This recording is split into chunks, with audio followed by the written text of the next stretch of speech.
Welcome to Mimans academy. ये lecture है MPSI के PYQ सीरीज का, जिसके अंतर्गत हम हिस्ट्री के PYQ कर रहे हैं।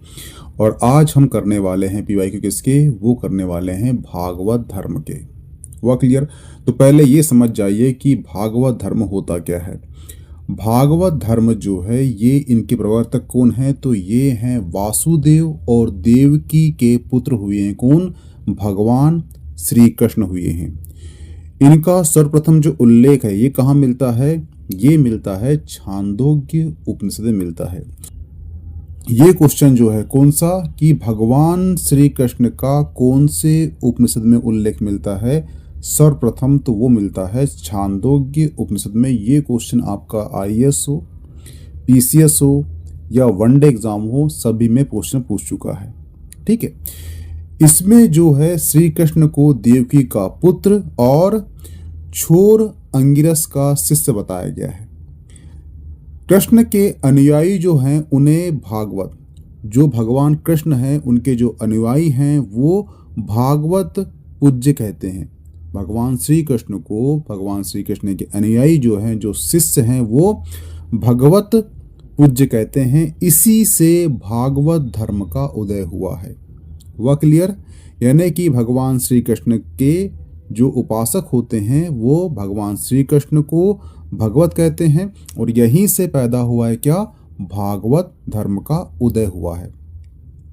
और उनके द्वारा महाभारत के युद्ध में जो अर्जुन को दिया गया था उपदेश, वो उपदेश जो है श्रीमद् भगवत गीता के रूप में महाभारत के भीष्म पर्व में संकलित है। तो क्वेश्चन दूसरा उठता है कि गीता का उल्लेख कहाँ दिया गया है, तो गीता का उल्लेख महाभारत में है। कौन से पर्व में है, तो ये भीष्म पर्व में। वह क्लियर? इसमें कहा गया है कर्मण्य वाधिका रस्ते माँ फलेसु कदाचन। इसका मतलब होता है कि आपका अधिकार केवल और केवल कर्म में है, फल पर अधिकार आपका नहीं है। आपको ओनली कर्म करना है। लेकिन जिस दिन आपने कर्म इस प्रकार से किया कि वो अपने आप ही फल बन जाएगा, तो आपको उसका फल मिलेगा। ये भगवान जो है, जो ईश्वर है, शक्ति ने आपको जो धरती में पैदा किया है, उसने किसी प्रयोजन से पैदा किया है। वो प्रयोजन जो है आपको कर्म के रूप में देना है, और जो कर्म करोगे उसके अकॉर्डिंग आपको फल मिल जाएगा। ओनली आपके हाथ में कर्म है। जैसे कि आप देखना कि आपका नाम पूछते हैं और नाम के बाद पूछते हैं कि आप करते क्या हो, यानी कि आपका कर्म पूछते हैं, और कर्म के अकॉर्डिंग आप जैसा काम करते हो वैसा आपको आपका समाज इज्जत रिस्पेक्ट देता है।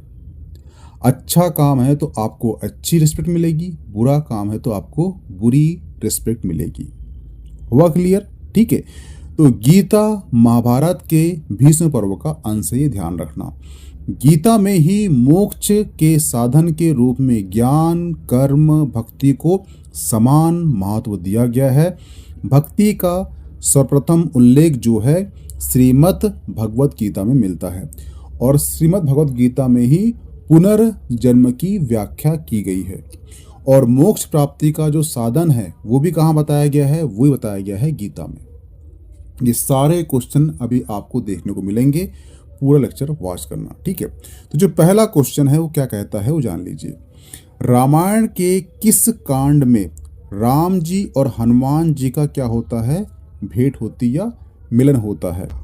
तो ये ध्यान रखना, जो वाल्मीकि है, कौन? वाल्मीकि। वाल्मीकि ने रामायण की रचना की। रामायण की रचना की जिसमें 7 कांड है। कितने कांड है? 7 कांड है, और 24,000 श्लोक है। और इस कांड में एक कांड का नाम है, वो है किष्किंधा कांड। किष्किंधा कांड, और किष्किंधा कांड में ही भगवान राम और हनुमान जी का क्या होता है? मिलन होता है। तो इसका जो आंसर होगा वो हो जाएगा ऑप्शन ए, किष्किंधा कांड। हुआ क्लियर? ये ध्यान रखना। और ये ध्यान रखना कि जो 7 कांड है उसमें से सबसे लंबा कांड जो है, या सबसे बड़ा कांड कौन सा है, तो वो है लंका कांड। हुआ क्लियर? ये सबसे बड़ा कांड है। कौन सा? लंका कांड। हुआ क्लियर? अब यहाँ से क्वेश्चन कराया है कि रामायण की रचना किसने किया है, तो वो किए हैं वाल्मीकि ने। हुआ क्लियर? रामायण में कितने कांड है, तो 7 कांड है। 7 कांड में सबसे लंबा कांड कौन सा है, तो वो लंका कांड है। 7 कांड में कौन से कांड में भगवान राम और हनुमान जी का मिलन होता है, तो वो है किष्किंधा कांड। हुआ क्लियर? और जो रामायण है उसमें कितने श्लोक हैं, तो वो 24,000 श्लोक हैं। हुआ क्लियर? ये ध्यान रखना, इतने आपसे क्वेश्चन यहाँ से करेगा, इसका आंसर होगा ऑप्शन ए। हुआ क्लियर? चलते हैं नेक्स्ट क्वेश्चन में। यहाँ दिया गया है जो जहाँ है वहाँ अन्यत्र है, जो यहाँ नहीं है वहाँ कहीं नहीं है, यह निम्न में से किस ग्रंथ में कहा गया है। तो ये ध्यान रखना, इसका जो संस्कृत वाक्य है वो है अन्य भारते तन्न भारते। इसका मतलब है कि जो महाभारत में स्थित है, जो महाभारत में है, वो जो है हर जगह है, और जो महाभारत में नहीं है वो भारत में कहीं पर नहीं है। इसका मतलब ये था। हुआ क्लियर? और जो महाभारत है इसकी रचना किसने की है, तो इसकी रचना किसने की है, वो की गई है वेद व्यास ने। हुआ क्लियर? और जो रामायण है इसकी रचना किसने की है, तो वो है वाल्मीकि जी ने की है। ठीक है, इसमें कितने श्लोक हैं, तो वो हैं 24,000 श्लोक हैं। कितने कांड है, 7 कांड है। लंबा कांड कौन सा है, लंका कांड है। और सबसे छोटा, और जो भगवान राम और हनुमान जी किस कांड में मिलते हैं, तो वो है किष्किंधा कांड में मिलते हैं। ठीक है, और ये जो वाक्य है, जो यहाँ है वो हर जगह है, जो यहाँ नहीं है पूरे भारत में नहीं है, ये कहा गया कहाँ पर, ऑप्शन बी महाभारत में कहा गया। हुआ क्लियर? ये ध्यान रखना, ऑप्शन बी सही हो जाएगा। ठीक है, भागवत धर्म के प्रवर्तक कौन है, तो जो भागवत धर्म है इनके प्रवर्तक कौन है, वो हैं भगवान श्री कृष्ण। भगवान श्री कृष्ण जो है वासुदेव और देवकी के पुत्र थे। वासुदेव देवकी के पुत्र थे, और भगवान श्री कृष्ण का सर्वप्रथम उल्लेख कहाँ मिलता है, तो वो छांदोग्य उपनिषद में मिलता है। छांदोग्य उपनिषद में बताया गया था कि ये देवकी के पुत्र हैं और छोर अंगिरस के शिष्य हैं। ये क्वेश्चन कई बार यूपीएससी पीएससी वनडे एग्जाम पूछ चुका है कि श्री कृष्ण का उल्लेख कहाँ मिलता है या किस उपनिषद में मिलता है, तो वो छांदोग्य उपनिषद में मिलता है। भगवान श्री कृष्ण के जो शिष्य थे वो भगवान श्री कृष्ण को भगवत या पूज्य कहते थे। भगवत या पूज्य कहने के कारण ही इनके द्वारा जो उपदेश दिया गया है इसी को बाद में धर्म बोला गया है, और इसी भगवत के कारण उदय हुआ किसका, भागवत धर्म का उदय हुआ है। हुआ क्लियर? तो इसका जो आंसर होगा वो होगा ऑप्शन बी, श्री कृष्ण इनके प्रवर्तक है। हुआ क्लियर? और भगवान श्री कृष्ण ने जो उपदेश दिया था अर्जुन को, उसको क्या बोलते हैं, श्रीमद् भगवद गीता। श्रीमद् भगवद गीता जो है ये महाभारत के भीष्म पर्व में इसका उल्लेख मिलता है, यानी कि भीष्म पर्व का ये क्या है, अंश है। हुआ क्लियर? और जो भगवद गीता है इसमें ही मोक्ष संबंधी विचार प्रस्तुत किए गए हैं, पुनर्जन्म संबंधी विचार प्रस्तुत किए गए हैं, और गीता में ही मोक्ष के साधन के रूप में ज्ञान कर्म भक्ति को समान महत्व दिया गया है। और इसी में एक श्लोक मिलता है, वो मिलता है कर्मण्यवाधिकारस्ते मां फलेषु कदाचन, यानी इसका मतलब होता है कि आपका अधिकार आपके कर्म पर है, उसके फल में नहीं है। हुआ क्लियर? तो इतनी इन्फॉर्मेशन आपको यहाँ से प्राप्त जानना जरूरी है, क्योंकि यहाँ से क्वेश्चन उठेंगे। ठीक है, क्वेश्चन आपसे ये पूछ लिया कि भगवान श्री कृष्ण का धर्म कौन सा है, तो वो है भागवत धर्म है। भगवान श्री कृष्ण ने किसको उपदेश दिया था, तो वो दिया था अर्जुन को। अगर कभी क्वेश्चन कर लेता आपसे कि भगवान श्री कृष्ण का मुंह से कितने लोगों ने गीता सुनी है, तो वो सुनी है 5 लोगों ने। एक हो गए अर्जुन, दूसरे हो गए बर्बरी, तीसरे हो गए हनुमान जी, चौथे हो गए संजय, और संजय के द्वारा सुनी गई गीता वो है धृतराष्ट्र यानी कि दुर्योधन के पिता। ऐसे 5 लोग जो हैं ये भगवान श्री कृष्ण के मुख से गीता सुनी है। वह क्लियर ध्यान रखना। तुम्हारा अधिकार कर्म पर है, फल की प्राप्ति पर नहीं, यह किस ग्रंथ में उल्लेखित है। बता चुका हूं मैं कि ये जो है गीता में इसका उल्लेख है। ठीक है, और गीता जो है ये भीष्म पर्व का भाग है, और जो भीष्म पर्व है ये है महाभारत। महाभारत का भाग है। वह क्लियर, ध्यान रखना, ठीक है। निम्नलिखित में से कौन मोक्ष के साधन के रूप में ज्ञान, कर्म, भक्ति को समान महत्व देता है? तो वो है क्या? Option C, Bhagavad Gita. इसका आंसर क्या हो जाएगा? Option C, Bhagavad Gita. हुआ क्लियर? भक्ति का उल्लेख कहाँ की मिलता है? तो भक्ति का उल्लेख कहाँ मिलता है? वो मिलता है भगवत गीता में मिलता है। ऑप्शन सी सही हो जाएगा। देव की पुत्र कृष्ण का प्राचीनतम उल्लेख कहाँ मिलता है? तो ये बता चुका आपको कि ये जो उल्लेख है ये कहाँ मिलता है? छांदोग्य उपनिषद में मिलता है इसका उल्लेख। हुआ क्लियर? ऑप्शन डी सही हो जाएगा। निम्नलिखित में से कौन सा प्रस्थान त्रयी में सम्मिलित नहीं है? तो ध्यान रखना, जो प्रस्थान त्रयी में सम्मिलित कौन कौन से हैं? तो वो है उपनिषद सम्मिलित है, ठीक है, भगवत गीता सम्मिलित है और ब्रह्मसूत्र सम्मिलित है। कहीं पर भी भागवत सम्मिलित नहीं है। तो इसका जो आंसर होगा वो ऑप्शन ए होगा। हुआ क्लियर? इन्हें वेदांत दर्शन के प्रस्थान त्रयी भी कहा जाता है। जो उपनिषद है, ब्रह्मसूत्र है और भगवत गीता है, इन्हें वेदांत दर्शन का प्रस्थान त्रयी भी कहा जाता है। इन्हें श्रुति प्रस्थान, न्याय प्रस्थान और स्मृति प्रस्थान कहा जाता है। प्रस्थान त्रयी में भाष्य, और ये भी ध्यान रखना कि जो प्रस्थान त्रयी के भाष्यकार हैं उनमें एक है शंकराचार्य, रामानुज, माध्य, निम्बकाचार्य और वल्लभ आदि विशेष रूप से इनका उल्लेख मिलता है। इसका आंसर होगा ऑप्शन ए। भागवत संप्रदाय में भक्ति के प्रकारों की संख्या कितनी है? तो जो भागवत भक्ति संप्रदाय है इसमें 9 प्रकार की भक्ति का उल्लेख मिलता है। कितनी? 9 प्रकार की भक्ति का उल्लेख मिलता है, ध्यान रखना, ठीक है। तो इसका आंसर क्या होगा? Option C. हेलियोडोरस के बेस नगर अभिलेख में निम्नलिखित का उल्लेख मिलता है। तो ध्यान रखना, मध्य प्रदेश के विदिशा में हेलियोडोरस गरुड़ स्तंभ बेस नगर का निर्माण जो है यूनानी राजा एंटियालकस का राजदूत हेलियोडोरस ने करवाया था। क्यों कराया था? उसके पीछे रीजन है भागवत धर्म। भागवत धर्म क्यों है? क्योंकि जो हेलियोडोरस है ये शुंग काल के राजा भागभद्र के शासनकाल में आया था और भागभद्र जो है ये भागवत धर्म के उपासक थे। इसीलिए इनको इम्प्रेस करने के लिए जो हेलियोडोरस था इसने भागवत धर्म को अपनाया। अपनाने के पश्चात स्मृति स्वरूप में हेलियोडोरस स्तंभ, गरुड़ स्तंभ, बेसनगर स्तंभ का निर्माण कराया। कहाँ पर? विदिशा में। इसका और एक नाम है, वो है खम बाबा। जो विदिशा के ढीमर जनजाति है वो इसकी उपासना करते हैं खम बाबा के नाम से।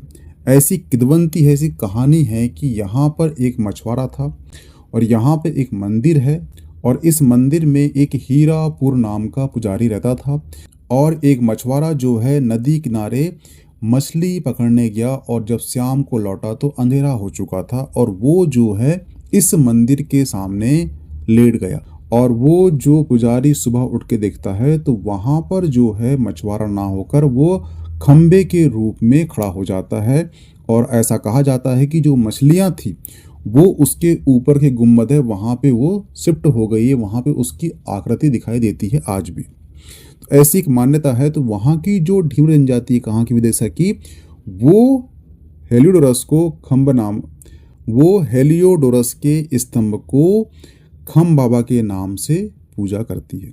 तो ये ध्यान रखना, चारों नाम उसी के। हुआ क्लियर? और ये किसका संकेतक है? तो ये संकेतक है भागवत धर्म का। भागवत धर्म के जो प्रवर्तक कौन थे? तो ये थे भगवान श्री कृष्ण। और भगवान श्री कृष्ण को क्या कहते हैं? वो कहते हैं वासुदेव। यहाँ क्या लिखा है? ऑप्शन ए केवल वासुदेव। तो इसका आंसर क्या हो जाएगा? ऑप्शन सी केवल वासुदेव। वह क्लियर है, ध्यान रखना। तो ये थी कहानी बेसनगर के अभिलेख की। भागवत धर्म का ज्ञात सर्वप्रथम अभिलेख साक्ष्य प्राप्त होते हैं। तो क्वेश्चन ये कर रहा है कि भागवत धर्म का जो साक्ष्य है ये सबसे पहले कहाँ किया गया था?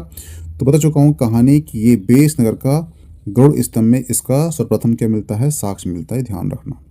निम्नलिखित शासकों में से किसके सिक्कों पर संकीर्ण एवं वासुदेव दोनों अंकित थे? तो जो कृष्ण और बलराम का अंकन जो है अगाथो कलिज के सिक्कों मिलता है। तो इसका आंसर क्या हो जाएगा? इसका आंसर हो जाएगा ऑप्शन डी, अगाथो कलिज के सिक्कों मिलता है। वह क्लियर? और ये ध्यान रखना कि जो चांदी के सिक्के पर मुख्य भाग पर राजा की आकृति और पृष्ठ भाग पर गरुड़ की आकृति मिलती है, कला में श्री कृष्ण के बड़े भाई बलराम को हल लिए प्रदर्शित किया गया है। ध्यान रखना कि यूनानी लेखकों ने भगवान श्री कृष्ण की तुलना किससे की है? यूनानी देवता हेराकल से की गई है। ध्यान रखना। हुआ क्लियर? इसका आंसर क्या हो जाएगा? Option D. निम्नलिखित में से किस देवता को कला में हल लिए प्रदर्शित किया गया है? तो ये कौन है? भगवान श्री कृष्ण के बड़े भाई बलराम। हुआ क्लियर? इसका आंसर क्या हो जाएगा? Option B. भागवत संप्रदाय के विकास में निम्नलिखित योगदान अत्यधिक किसका था? तो ध्यान रखना, भारत में भागवत धर्म वैष्णव धर्म का जो चरम उत्कर्ष है ये 4वीं से 5वीं शताब्दी में गुप्त काल के शासक में हुआ है। कब हुआ है? गुप्तों के शासन काल में हुआ है। तो इसका आंसर क्या जाएगा? Option D. और ये भी ध्यान रखना कि जो वैष्णव धर्म था उसे गुप्त शासकों ने राज धर्म बनाया था और जो उपाधि है उन्होंने ली थी परम भागवत, यानी कि भगवान श्री कृष्ण का धर्म जो भागवत था ऐसी उपाधि ली थी, परम भागवत की उपाधि धारण की थी। सिक्कों में विष्णु के वाहन गरुड़ की आकृति खुदवाई थी और गरुड़ जो है गुप्त वंश का राजकीय चिन्ह था। वह क्लियर? इसका आंसर क्या हो जाएगा? Option D. विष्णु के किस अवतार को समुद्र से पृथ्वी का उद्धार करते हुए अंकित किया गया है? तो जो अधिकांश गुप्तकालीन अभिलेखों में प्रारंभ में वराह की वंदना से आरंभ होती है।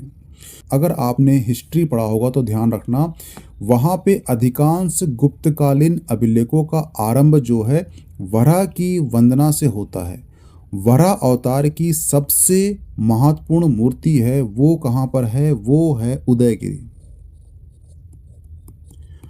उदयगिरी गुफा की दीवारों पर विशाल काय के रूप में उभरी हुई है, जिसमें पृथ्वी की रक्षा करते हुए वराह रूपी भगवान को चित्रित किया गया है, जिसके दांत के अति लघुकाय नारी मूर्ति पृथ्वी लटकी हुई है। ऐसे वराह रूपी धारी भगवान का उल्लेख कालिदास ने भी किया है। वराह अवतार की चर्चा जो है सर्वप्रथम भगवत गीता में मिलती है। तो इसका आंसर क्या हो जाएगा? ऑप्शन सी, वराह देवता।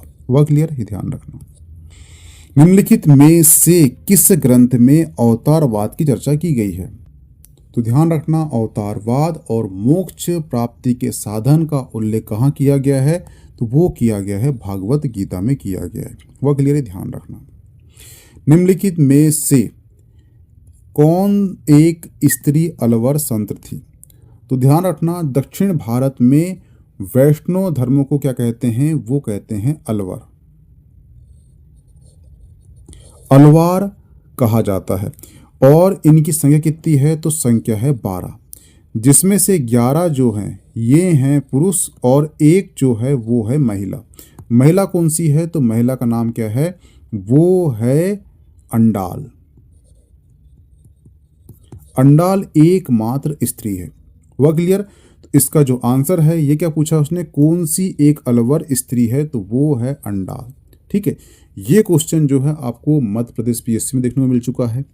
ये क्वेश्चन जो है एपी में देखने को मिला है और यही सेम क्वेश्चन जो है आप देख लोगे कहाँ पर?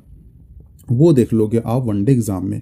तो इस क्वेश्चन का ध्यान रखना कि जो वैष्णव धर्म है उसे दक्षिण भारत में अलवर कहा जाता है। इनकी संख्या 12 है, 12 में 11 पुरुष है और एक स्त्री है। स्त्री कौन सी है? तो वो अंडाल है। वह क्लियर? ये ध्यान रखना। निम्नलिखित में से कौन सा वैष्णव परंपरा का मंदिर है? तो इसका जो आंसर है वो है श्री रंगम। वैष्णव धर्म का एक महान केंद्र था। रामानुजाचार्य श्रीरंगम के मठ में रहकर वैष्णव धर्म के प्रचार प्रसार के लिए महान कार्य किया था। तो इसका जो आंसर होगा वो होगा ऑप्शन ए। वह क्लियर है? ध्यान रखना। ठीक है, वरकरी संप्रदाय की प्रमुख पीठ अवस्था है। तो ध्यान रखना, वरकरी का अर्थ होता है वरी तथा करी अर्थात परिक्रमा करने वाला। वरकरी संप्रदाय का उदय जो है दक्षिण भारत के पंढरपुर नामक स्थान पर विक्रम संवत की 13वीं शताब्दी में हुआ था। तो इसका आंसर क्या होगा, वो होगा पंढरपुर। ऑप्शन बी सही हो जाएगा। हुआ क्लियर, ये ध्यान रखना। और इस वरकरी संप्रदाय के प्रमुख प्रवर्तकों में से संत ज्ञानेश्वर का जो स्थान है ये सबसे महत्वपूर्ण है। ठीक है, तो इसका आंसर क्या हो जाएगा, कौन है वो ध्यान रखना, वो है संत ज्ञानेश्वर। ये नाम को आप याद रखना। ठीक है, ये ध्यान रखना। निम्नलिखित में से कौन वैष्णव धर्म के सनक संप्रदाय का आचार्य है। तो जो निम्बाकार ने अद्वैतवाद मत का खंडन किया था और द्वैतवाद मत की स्थापना की थी। द्वैत का मतलब होता है कि हर सत्ता दो है। सत्ता दो है यानी कि ईश्वर अलग सत्ता है और हम मानव अलग सत्ता है। हमारा जो लक्ष्य है वो मानव से ईश्वर बनने का लक्ष्य है और दोनों अलग अलग सत्ता है। तो ये बताया था द्वैतवाद में। और अद्वैतवाद का मतलब होता है कि कोई एक सत्ता है, हम उसके अंश है। हुआ क्लियर। अद्वैतवाद दिया था किसने, शंकराचार्य ने दिया था। और द्वैतवाद किसने दिया था, वो दिया था निम्बाकाचार्य ने। हुआ क्लियर। और जो सनक संप्रदाय है इसकी स्थापना इन्होंने की थी और ये जो है वैष्णव मता अनुयायी थे। तो इसका आंसर क्या होगा, वो होगा ऑप्शन बी। हुआ क्लियर, ध्यान रखना। क्वेश्चन ये भी करता है कि जो अद्वैतवाद है इसके प्रवर्तक कौन थे। तो ये थे आदि गुरु शंकराचार्य और इन्होंने ही एक दर्शन दिया था विवर्तवाद। यानी विवर्तवाद का मतलब होता है कि जो चीज़ जैसी दिख रही है वैसी नहीं है।